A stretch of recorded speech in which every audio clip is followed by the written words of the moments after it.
And finally tonight, some good news. A court in New York has ruled that police unions can no longer hide the complaints made about their officers. I have Farron Cousins joining me again to talk about this. Farron, welcome back. I look at this case, it makes me scream to think that doctors have the same protection where I don't care how bad they screw up, you can't get to that information without a lawsuit. Lawyers have the same protection. Again, I don't care how bad the lawyer, how dishonest the lawyer is, you can't get to that information. So here we finally are paying attention to police officers that have killed people unnecessarily in the past, injured people, bad conduct. We can't even look at their files. Now there's a possibility, huh? You know, and this is really great. And unfortunately, it's only for New York City or at the moment. Hopefully this does get expanded. It also applies to firefighters and other first responders. And those are the kinds of things we need to know. These are the people who are walking around, the police officers, heavily armed. You know, we have watched them in footage over the last year literally just run over people because they were in their way. We need to know who they are. And more importantly, we need to be able to keep track of them because a lot of ways these police departments act kind of like the Catholic Church does.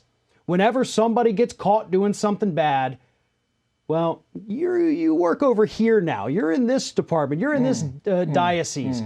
And police departments across the country do the same thing because nobody can keep track of who they are or where they are. Okay, so they move the policeman behind a desk for a while, and then after he's behind a desk for a while, they move him back into the street. Nobody knows what the person did. Here's where we really see it. When we have a horrible event, unnecessary shooting, unnecessary injury, conduct by the police, and we want to initiate a lawsuit, you ought to see what it takes to get to the police officer's file. Unions for the police officers have made it virtually impossible to do that.